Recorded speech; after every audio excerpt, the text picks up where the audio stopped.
If you want to see how this HMS Victory Cross Section been made, do not go anywhere.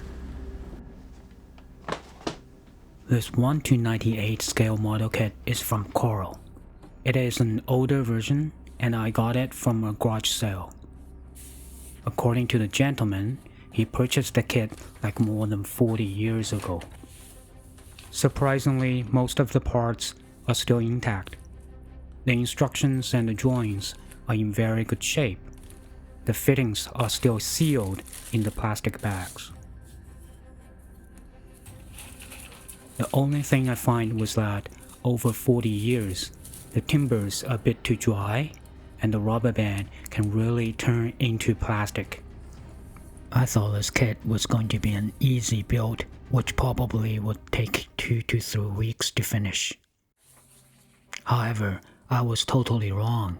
It turned out to be one of my most challenging and rewarding projects. I started putting the two halves together, and then I decided to do the side planking.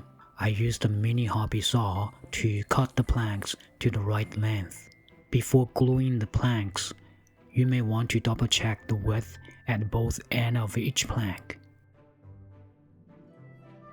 By doing this, it can really keep everything nice and square. And of course, don't ask me how I know this.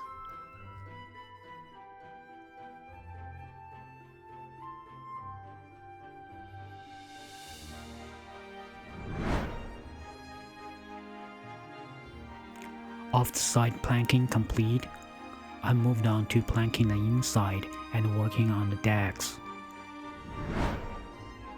I used wood glue for this process.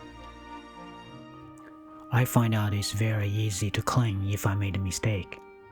And after it dries, the glue provides very strong bonding to the timbers. Here I'm slowly adding the deck support columns, beams, and waterways, and also planking the decks.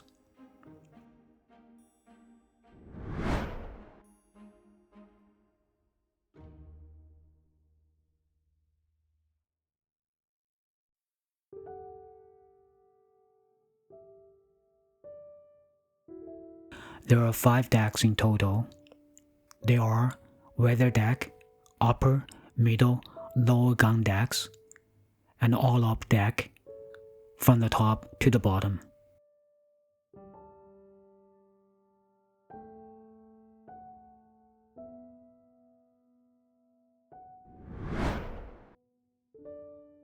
I kinda made a mistake here.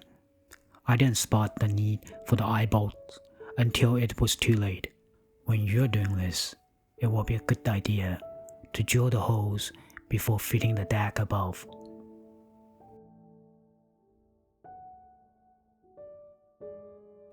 HMS Victory is a first-rate ship of the line of the Royal Navy. She was launched in the year of 1765. With nearly 250 years of service as year of 2024, she is certainly the oldest naval vessel still in commission.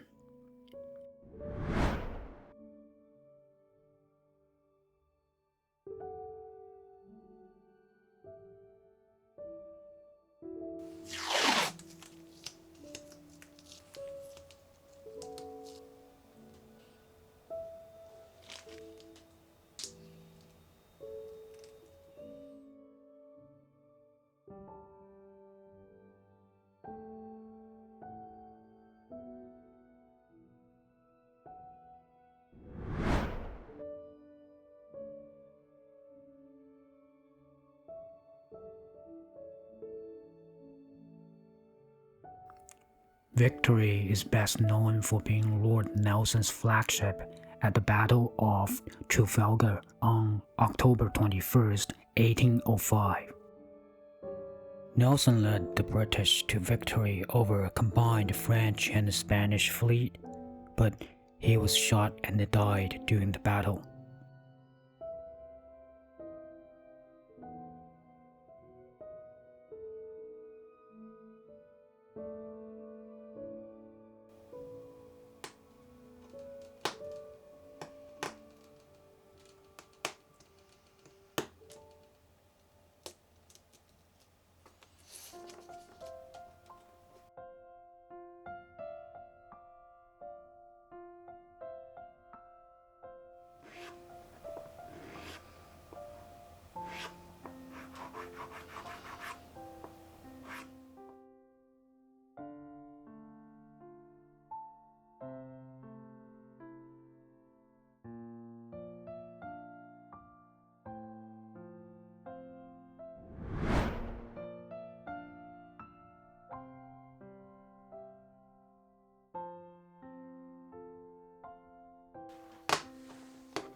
Instead of using a pencil to mark the positions of the gun port and main entrance, I like to cut the masking tape to the right size and then place them to the right positions. I find out this is very easy for me to view and adjust the final positions before I drill the openings.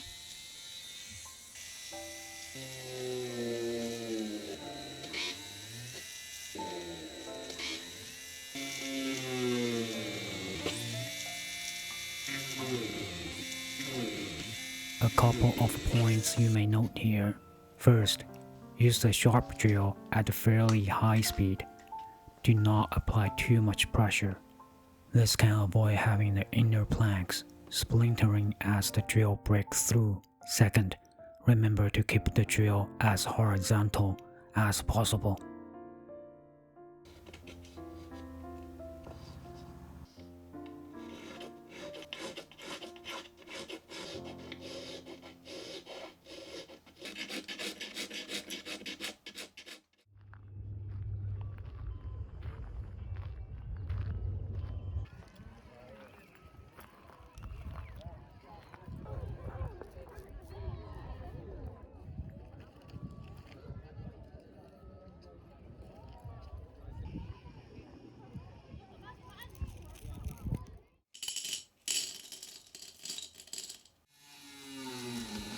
After having a nice walk and getting some free building materials, I'm back to my shipyard and feel recharged.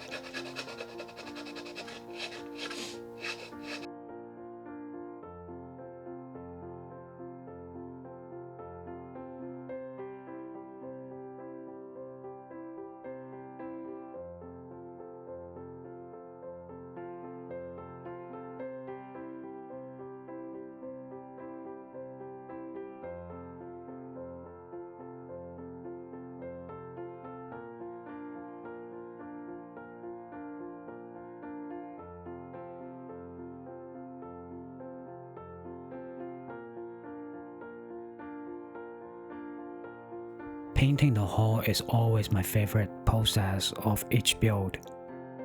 I used mustard yellow and black acrylic paint on the exterior and white color interior.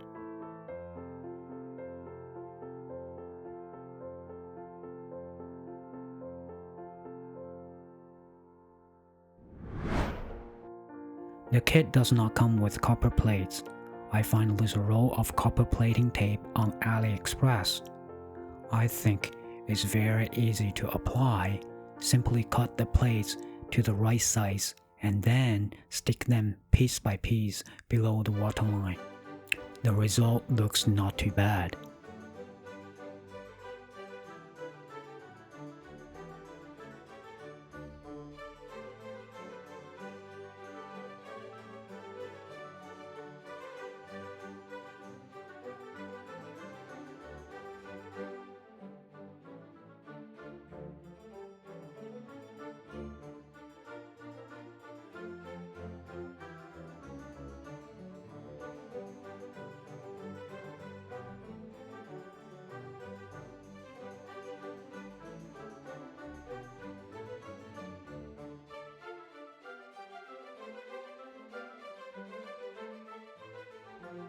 The model kit comes with 3 types of guns. There are 12 pounders, 24 pounders, and 32 pounders. On the real Victory, the upper gun deck housed 30 12 pounders, 15 on each side. The middle housed 28 24 pounders. Heavier guns were lower in the ship for greater stability. The lower gun deck has 30 32 pounders. Below the lower gun deck, there is a more open area by the mainmast. That's known as the cockpit, used by the midshipmen. But in the battle, it becomes the surgeon's operating theater. At the Battle of Trafalgar, after Lord Nelson was shot on the quarterdeck by a French sharpshooter, he was carried down to the orlop. Victor's surgeon was unable to save him, and this is where he died.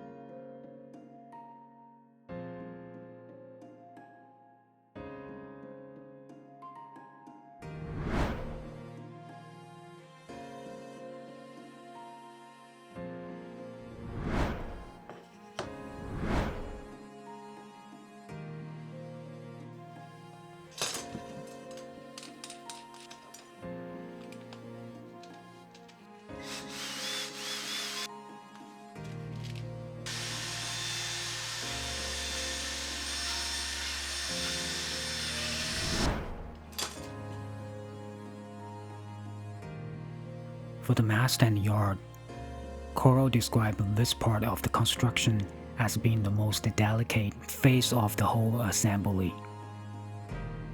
If you have done couple similar scale ship models before, this phase will be very straightforward to you.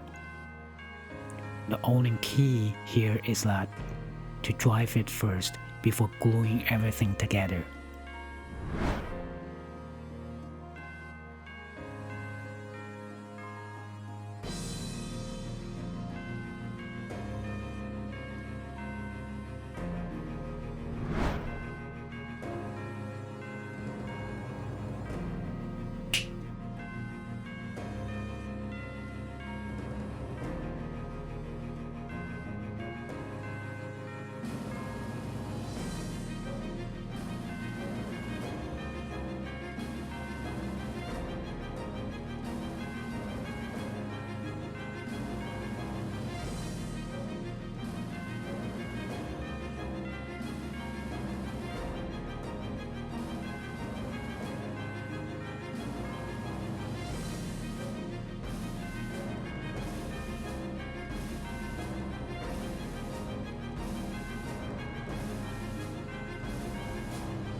The standing riggings take some time and patience.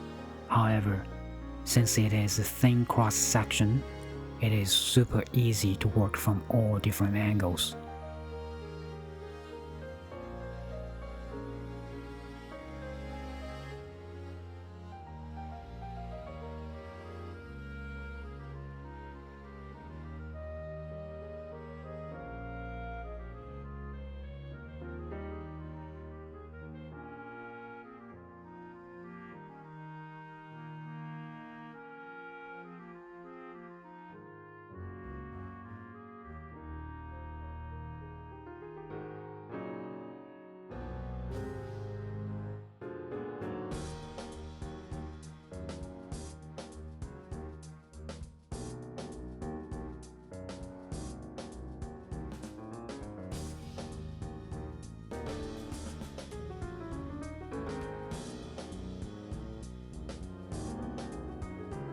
At the very bottom of the ship is the hold, around 50,000 cubic feet, holding provisions for up to 6 months at sea. It was lined with nearly 300 tons of ballast to keep the ship stable.